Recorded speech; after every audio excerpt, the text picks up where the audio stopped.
Venezia è numero chiuso dal prossimo 1° giugno 2022, confermata e inserita nel bilancio comunale infatti la voce contributo di accesso per la quale si prevedono entrate superiori ai 2 milioni di euro, così anche dall'assessore di reparto. Primo anno abbiamo messo 2 milioni e mezzo a bilancio, 1,5 servirà per pagare i costi fissi di prima realizzazione e 1 milione lo mettiamo a disposizione della città come era promesso, cioè che una parte appunto viene utilizzata per la salvaguardia di Venezia. Il progetto, già previsto 2 anni fa e poi rinviato a causa della pandemia, è ancora in fase di elaborazione e sviluppo. Certo è che il turista giornaliero per accedere a Venezia dovrà obbligatoriamente prenotarsi. Adesso fisseremo esattamente le tariffe, il massimo sono 10 euro, li fisseremo all'interno di questo range da 0 a 10 euro. Sarà modulata a seconda quelli che sono i giorni da bollino rosso, bollino nero o bollino verde.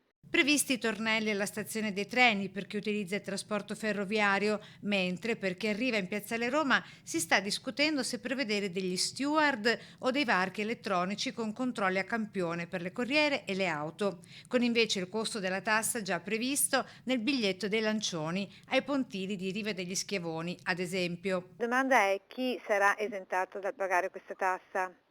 Beh, avevamo già detto, ci sono tutta una serie di esenzioni che chiaramente tutti i residenti, tutti i veneziani, diciamo, e più anche erano già stati inseriti quelli che sono abitanti del Veneto.